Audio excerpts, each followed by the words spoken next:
A common condition I'll see in the clinic on a weekly basis is the ingrown toenail. The patient with the ingrown toenail will come in complaining of symptoms of pain, redness, often drainage from the corner of the nail or both corners of the nail.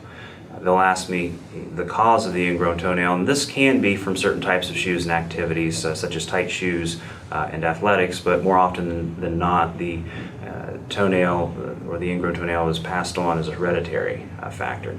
The nail can also follow the contour of the bone beneath it. There could be a bone spur that can contribute to this.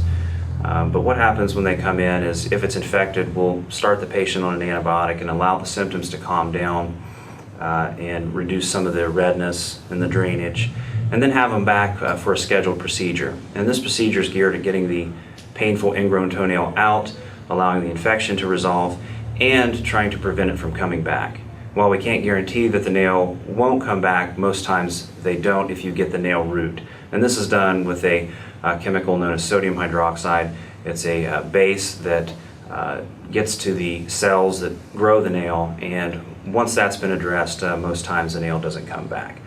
In younger patients, however, we could see a recurrence, and often a recurrence can happen on one side or both sides of the nail if they're done. And if this happens, we just address it again with a repeat procedure. This probably doesn't show up until a few months after the first procedure was done. However, once the ingrown toenail is removed, the patient's put on a dressing that lasts for 1 day, and they change this. We give them instructions to go home, and then we see them back in a week for follow-up, and this is included with the procedure itself. The one thing about the procedure people are most often afraid of is the injection part. That numbs up the toe, and that's the worst part, but it's not that bad. And once the toe is completely numb, there's no pain from the procedure itself. And the pain from the ingrown toenail typically resolves within a day after having the procedure performed.